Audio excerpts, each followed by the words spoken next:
नमस्कार सभी साथियों को स्वागत करता हूं सबका इस YouTube चैनल पर जिसका नाम है स्टडी विद पीएन लोधा। साथियों आज हम रीट भर्ती 2021 हेतु पर्यावरण का गोल्डन पेपर नंबर 14 हल करेंगे, जिसमें पूरे ही 30 क्वेश्चन हैं और पूरे 30 क्वेश्चन करके जाना। बिल्कुल आपकी तैयारी में बहुत कुछ फ़ायदा मिलने वाला है आज के इस टेस्ट से।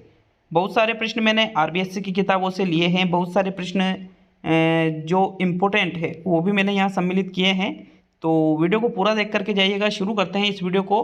कई दिनों से आपके कमेंट आ रहे थे कि सर पर्यावरण का टेस्ट लाइएगा। हो सकता है 5-7 क्वेश्चन आपको कुछ नए कुछ पुराने लगे। पुराने क्वेश्चनों का भी रिपीटेशन करता हूँ 5-7 प्रश्नों का, ताकि जो जो इम्पोर्टेंट प्रश्न है वो रिपीट हो जाए साथियों, आपको अच्छी तरह से याद हो जाए।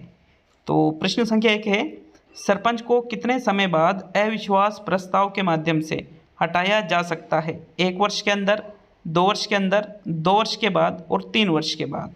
देखो ग्राम पंचायत में जो सरपंच का चुनाव होता है, तो चुनाव होने के बाद में मतलब जब वो नियुक्त हो जाता है वहाँ पर उसको जब उस स्थान वो अपना जो स्थान है उसको ग्रहण कर लेता है, तो उसके 2 वर्ष के पहले आप उसको अविश्वास प्रस्ताव से नहीं हटा सकते हो। 2 वर्ष के बाद ही आप उसको अविश्वास प्रस्ताव से हटा सकते हो। तो विकल्प नंबर 3 सही है आपके प्रश्न 1 में। नेक्स्ट प्रश्न संख्या 2 पे आते हैं। दूसरा क्वेश्चन, निम्नलिखित में से कौन सी गतिविधि अनुपयोगी सामग्री निर्माण की श्रेणी में आती है? मिट्टी के खिलौने बनाना, कुर्सी की कैनिंग करना, रंगीन कागज की फर्रियाँ बनाना और रद्दी कागज से पेपर मेशी वर्क करना। तो प्रश्न संख्या 2 में राइट आंसर दीजिएगा। देखो इतने जो आपके कमेंट आ रहे थे, तो पर्यावरण के मैं अधिकतर टेस्ट ले आऊँगा, ठीक है। ज़्यादा आपको टेंशन लेने की ज़रूरत बिल्कुल भी नहीं है। तो लगातार आपको कम से कम एग्जाम से पहले 25 टेस्ट में प्रोवाइड करा दूंगा पर्यावरण के यूट्यूब पे, ठीक है। तो राइट आंसर है आपके प्रश्न संख्या 2 में रद्दी कागज से पेपर मेशी वर्क करना यहाँ पर अनुपयोगी सामग्री निर्माण की श्रेणी में आता है। अनुपयोगी सामग्री निर्माण मतलब जो अनुपयोगी सामग्रियाँ होती है उनसे निर्माण करना। तो यहाँ रद्दी कागज जो है वो अनुपयोगी है, इससे पेपर मेशी वर्क बना रहे हो, निर्माण कर रहे हो। रंगीन कागज अनुपयोगी तोड़ी है। कुर्सी की कैनिंग करना, कुर्सी तोड़ी अनुपयोगी है। मिट्टी के खिलौने, मिट्टी तोड़ी अनुपयोगी है साथियों, ठीक है। इसलिए ओनली 4th विकल्प ही आपके दूसरे क्वेश्चन में सही है। तो चलिए आगे हैं, बढ़ते हैं प्रश्न संख्या 3 पर। तीसरा क्वेश्चन, कंप्यूटर पर उपलब्ध डाक व्यवस्था किस नाम से जानी जाती है? ईमेल, ई शॉपिंग, ई कॉमर्स और ई बुकिंग। तो प्रश्न संख्या 3 में राइट आंसर दीजिएगा कि कौन सा विकल्प आपका सही रहेगा प्रश्न 3 में। तो साथियों राइट आंसर है कंप्यूटर पर उपलब्ध डाक व्यवस्था को हम ईमेल के नाम से जानते हैं।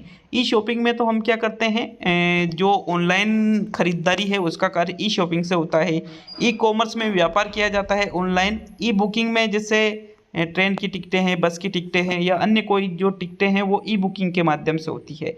तो इसलिए आपका प्रथम विकल्प ही प्रश्न 3 में सही है। नेक्स्ट प्रश्न नंबर 4 को देखेंगे। तो चलिए बढ़ते हैं प्रश्न नंबर 4 पर। किसी विद्यार्थी की उत्तर पुस्तिका की बार बार जांच करने पर भी उसके मूल्यांकन में अंतर नहीं आता है।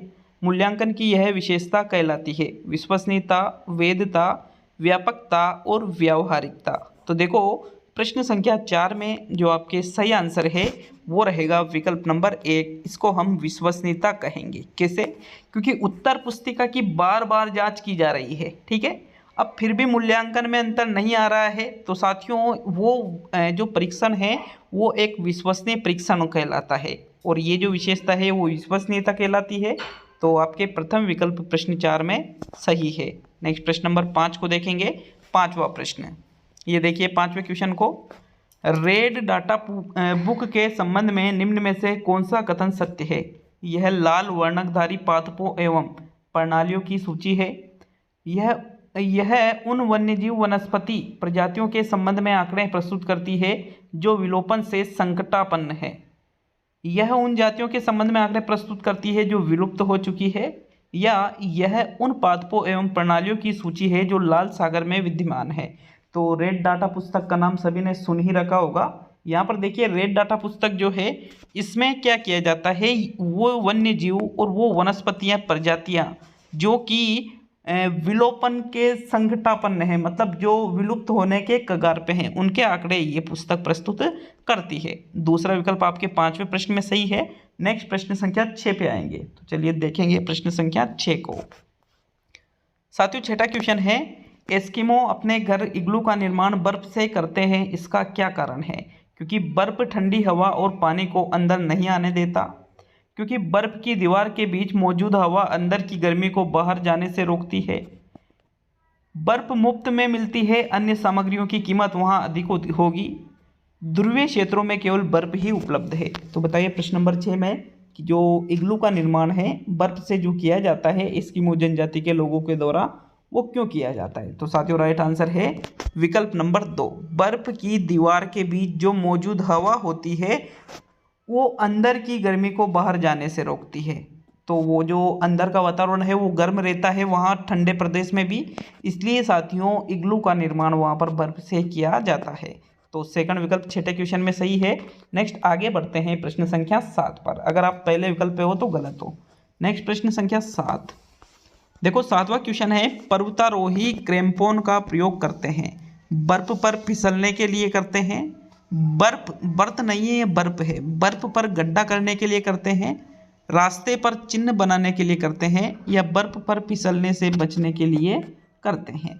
तो जो क्रैम्पोन नामक एक उपकरण होता है साथियों पर्वतारोहियों के पास, इसका प्रयोग पर्वतारोही किस लिए करते हैं? दिए गए विकल्पों में से सही विकल्प का चुनाव करें कि भाई कौन सा विकल्प आपका सही है।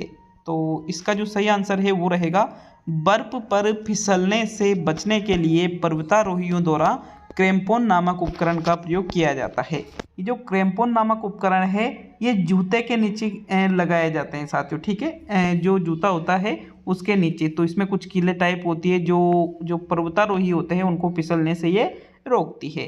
तो चौथा विकल्प आपके 7वें प्रश्न में सही है।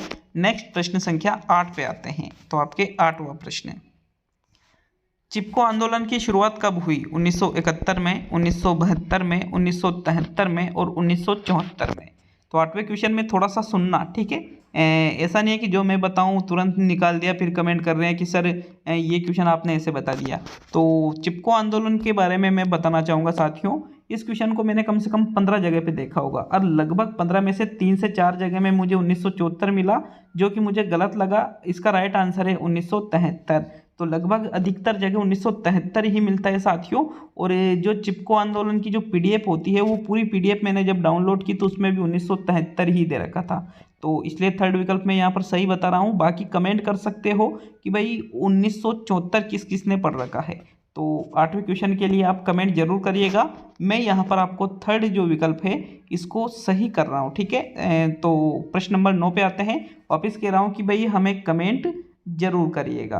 तो नेक्स्ट प्रश्न संख्या 9 पे आते हैं। 9वां क्वेश्चन, भारत में बहु विवाह हिंदू विवाह अधिनियम किस वर्ष में लागू हुआ? 1955, 1980, 1962 और 1972। तो देखो बहुविवाह हिंदू विवाह अधिनियम की यहाँ पर बात की जा रही है भारत में, और ये लागू किया गया था साथियों सन 1955 में। विकल्प नंबर आपका 1 सही है प्रश्न संख्या 9 में। नेक्स्ट देखेंगे प्रश्न संख्या 10 को। तो 10वां प्रश्न है, निम्न में से किसे राजस्थान का पहला जैविक कृषि जिला घोषित किया गया था? बांसवाड़ा, पाली, डूंगरपुर तीसरा विकल्प और उदयपुर चौथा विकल्प। तो बताइए इनमें से 4 जिलों में से कौन सा वो जिला है जो कि पहला जैविक कृषि वाला जिला घोषित किया गया था साथियों।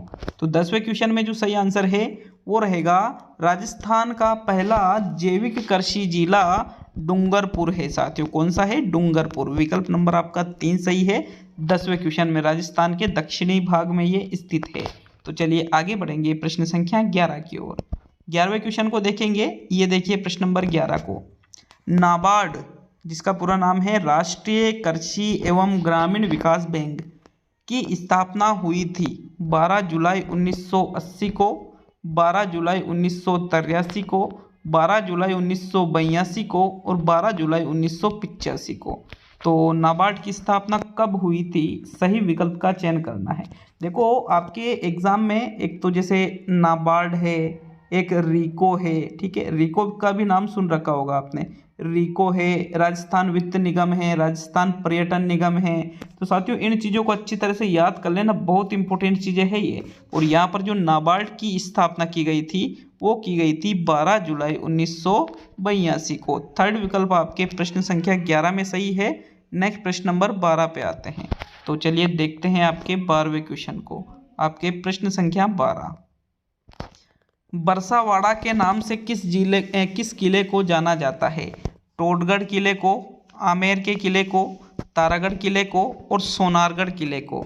तो बताइए 12वें क्वेश्चन में बरसावाड़ा के नाम से इनमें से किस किले को जाना जाता था साथियों? प्रश्न संख्या 12 में सही विकल्प चुनिएगा। थोड़ा सा टाइम देता हूँ, इंपॉर्टेंट क्वेश्चन है, याद रखिएगा हमेशा। बरसावाड़ा के नाम से टोडगढ़ को जाना जाता था। किसको? टोडगढ़ को। विकल्प नंबर आपका 1 सही है 12वें क्वेश्चन में। नेक्स्ट प्रश्न संख्या 13 पे आएंगे। तो चलिए 13वां क्वेश्चन, निम्न रोगों में से एक प्रकार जो पानी के प्रदूषण की वजह से नहीं होता है, हैजा, टाइफाइड, हेपेटाइटिस बी और पीलिया। तो 3 रोग ऐसे हैं जिसमें कहीं ना कहीं जो प्रदूषित पानी होता है वो जिम्मेदार होता है, और एक विकल्प ऐसा है जो कि प्रदूषित पानी जिम्मेदार जो नहीं होता है। तो आपके प्रश्न संख्या 13 में जो राइट आंसर है वो रहेगा यहाँ पर हेपेटाइटिस बी नामक जो रोग है ये पानी से की वजह से नहीं होता है, प्रदूषित पानी की वजह से। तो बाकी जो हैजा है, टाइफाइड है, पीलिया है, ये कहीं ना कहीं जिम्मेदार होता है प्रदूषित पानी से। तो नेक्स्ट प्रश्न नंबर 14 पे आते हैं। 14वां क्वेश्चन देखेंगे साथियों। आपके प्रश्न संख्या 14 है, कामड़िया पंथ की स्थापना किसने की थी? रामदेव जी ने की थी, कल्ला जी ने की थी, बाबू जी ने की थी या तेजा जी ने की थी? तो कामड़िया पंथ के बारे में सभी ने सुन ही रखा होगा। कामड़िया पंथ की स्थापना कौन से लोक देवता ने की? आपके लोक देवता का नया टॉपिक भी जुड़ा है साथियों रीट में। तो देखिए इनमें से भी एक क्वेश्चन आपके 100% आने वाला है, इसलिए लोक देवता के टॉपिक को अच्छे से कंफर्म कर लेना। तो यहाँ पर कामड़िया पंथ की स्थापना रामदेव जी के द्वारा की गई थी साथियों। किसके द्वारा? रामदेव जी के द्वारा। तो इसलिए कामड़िया पंथ के जो लोग हैं इनके मेले में तेरेताली नृत्य भी प्रस्तुत करते हैं। विकल्प नंबर आपका 1 सही है 14वें क्वेश्चन में।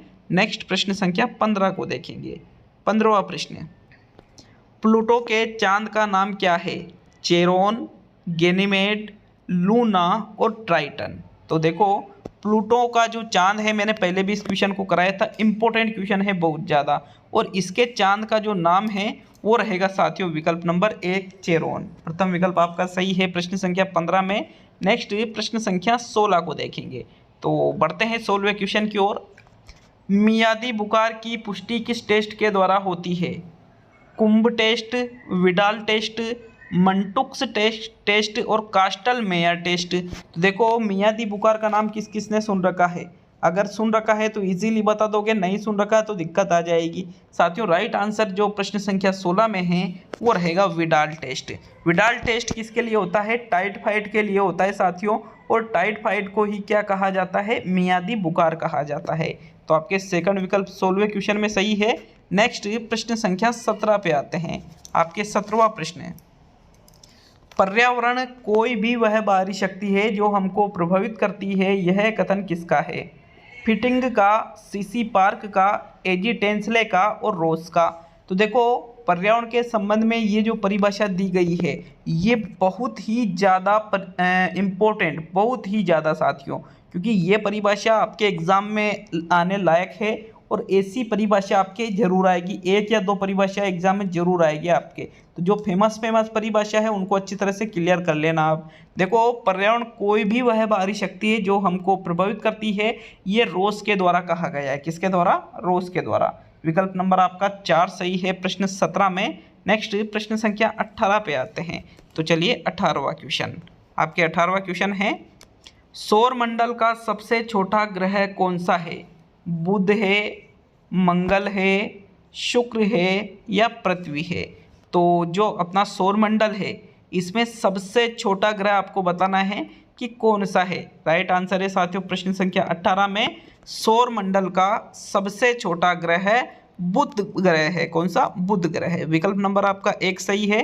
देखो बुध ग्रह का जो व्यास लगभग 2400 कुछ ऐसे ही किलोमीटर है, एग्जैक्टली तो थोड़ा ध्यान से उतर गया है, लेकिन सबसे छोटा ग्रह है ये।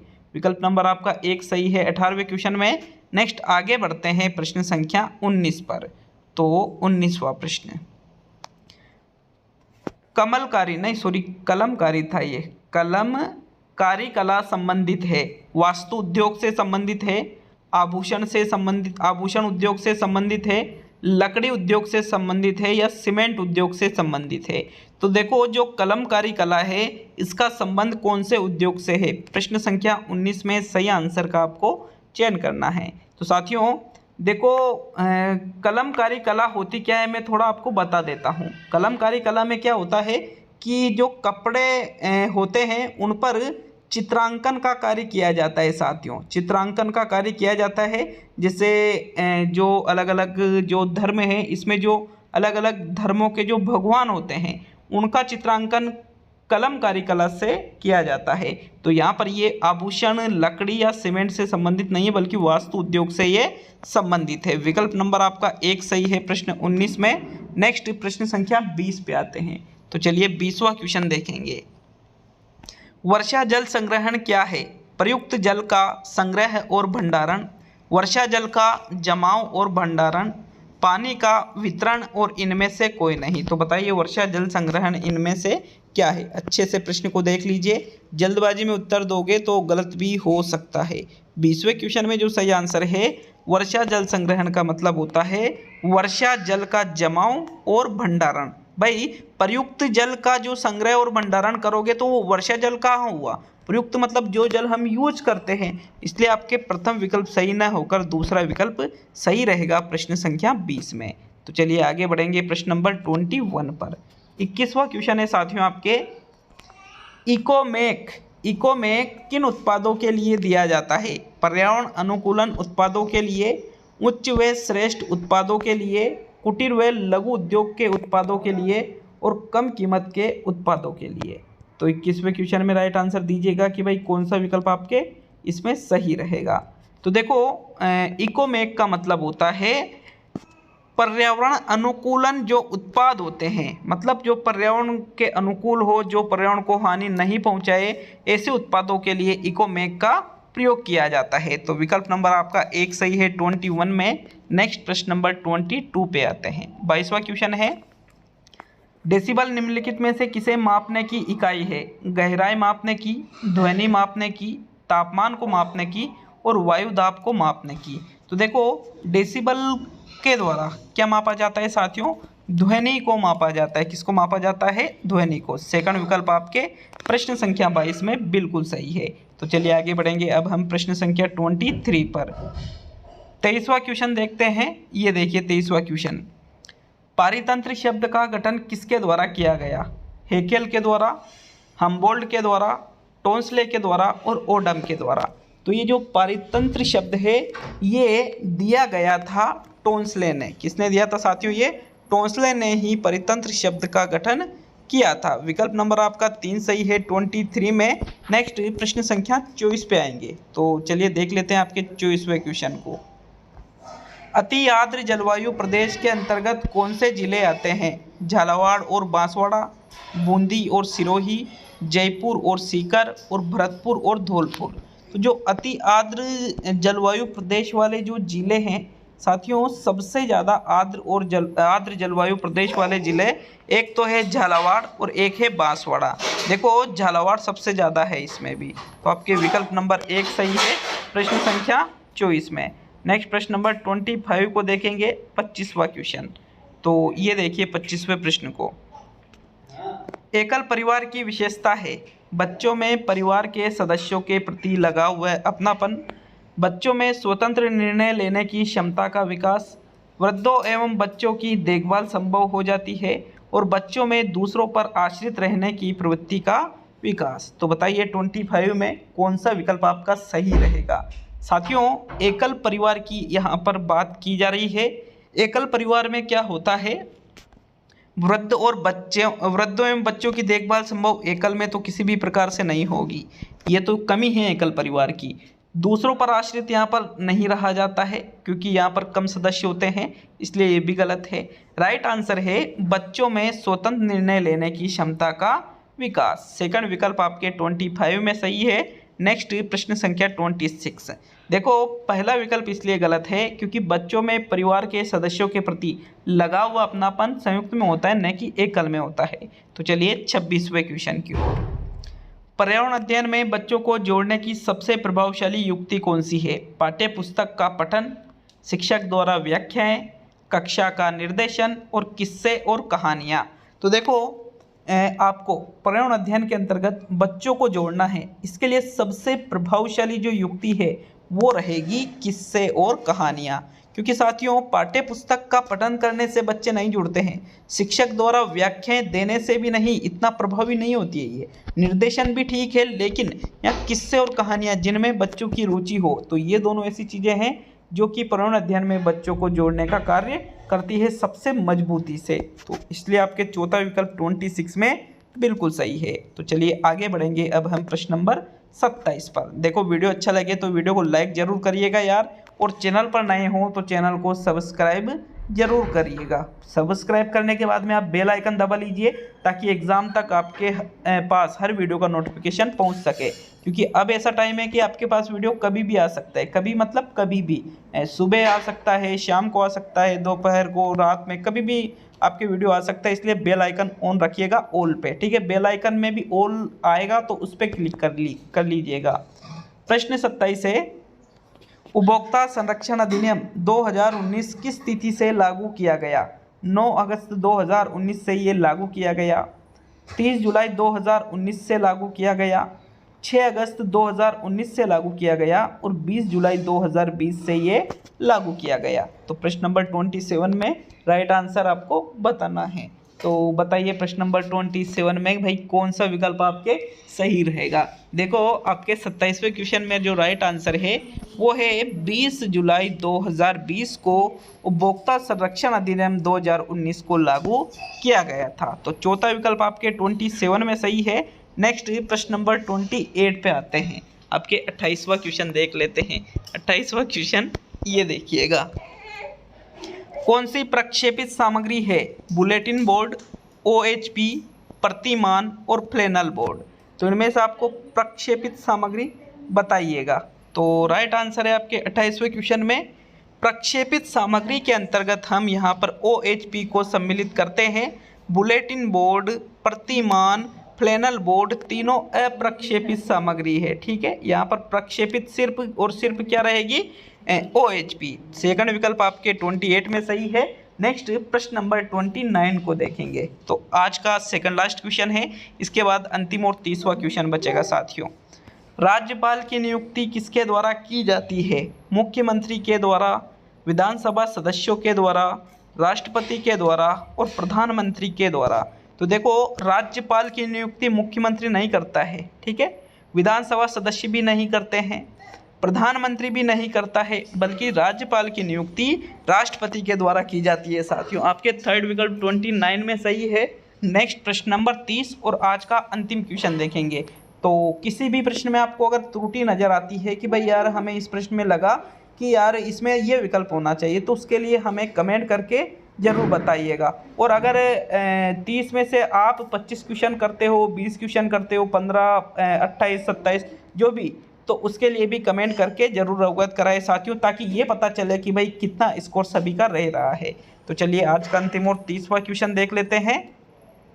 पर्यावरण अध्ययन की कक्षा होनी चाहिए, गतिविधि पर आधारित कक्षा होनी चाहिए, पाठ्य पुस्तक पर आधारित कक्षा होनी चाहिए, केवल पाठ्य पुस्तक में दी गई गतिविधियों पर आधारित कक्षा होनी चाहिए और इनमें से सभी। तो 30वें क्वेश्चन में जो सही आंसर है साथियों, जो पर्यावरण अध्ययन की कक्षा है भाई यहाँ है पाठ्य पुस्तक पर आधारित, तो बिल्कुल भी नहीं होना चाहिए। तो ये गलत है, तो ये भी गलत है। अब तीसरा या पहला, इनमें से एक विकल्प का आपको चुनाव करना है। तो देखो पर्यावरण अध्ययन की जो कक्षा है ये गतिविधि पर आधारित कक्षा होनी चाहिए ताकि छात्र करके सीखे। तीसरा इसलिए गलत है क्योंकि केवल पाठ्य पुस्तक में जो गतिविधियां दी गई है क्या उसे ही यूज कर सकते हैं, दूसरी यूज नहीं कर सकते, दूसरी भी यूज कर सकते हैं भाई, इसलिए ये भी गलत हो जाता है। इसलिए आपका प्रथम विकल्प ही 30वें पृष्ठ में सही है साथियों। तो ये आज का पर्यावरण का टेस्ट था। इसके बाद में आपके साइकोलॉजी का भी टेस्ट आ रहा है, तो उसको भी जरूर अटेंड करिएगा। मिलते हैं आप अगले वीडियो में। बहुत बहुत धन्यवाद सभी का।